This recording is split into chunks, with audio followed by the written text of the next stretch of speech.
They don't regard Parliament. They also disregard Cabinet. Yes. And the President. Yeah, that's right now. A heated debate ensued on Wednesday among the officials from ICT Ministry and the Parliamentary Committee on Sector over the funding controversies to Uganda Broadcasting Corporation. And even when this was addressed to the Parliament Secretary, they chose not to capture this in their budget for the sector.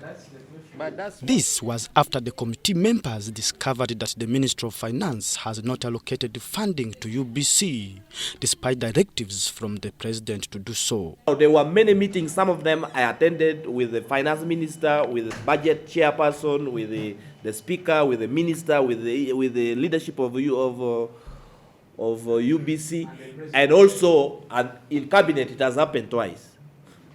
Now, after all of that, Finance last year, and there's a copy of that letter you give, Finance last year wrote, committing now, in writing, that they will make this money available, but now for this financial year, which is 22 point something billion. The last quarter. Yes. Now, now all of so everybody, including the President, were rest assured that that money is being secured. Unfortunately, in the MTF and also the budget of the ministry itself, it is silent.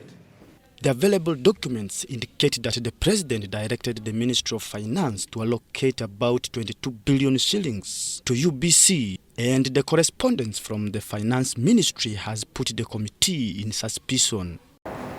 But what is interesting, he is advising us to add just our MTF of 38 billion by 22 billion to pass on to UBC. Is that feasible? Is that visible? The ministry's budget for the coming financial year is 38 billion. So he's writing and saying, you add just an accommodate 22 billion in new MTF. It's just not feasible. He's telling me that get all your salaries and everything else and so on, and then what?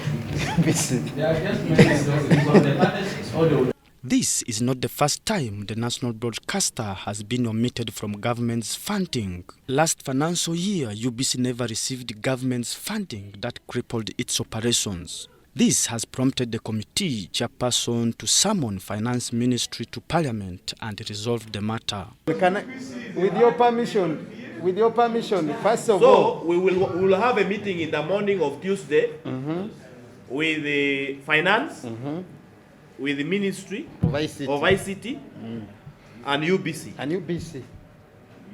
And then UCC should be there also.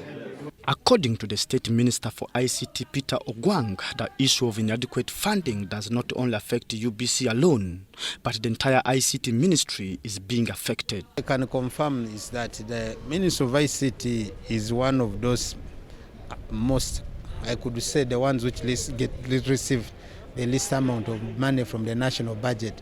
And yet we must appreciate that the world has moved digital. The ministry now, or IT, is an enabler, which requires every sector to be able to work within support of the IT. And fortunately, when it comes to allocation of resources, you find that where we generate even money from within the ministry, much of that money goes to the consolidated fund. The committee had summoned the ICT ministry and its sectors, including UBC, UCC, Posta Uganda, and Media Council of Uganda, to defend their last year's budget performance. Philip Aguta, UBC News in Kampala.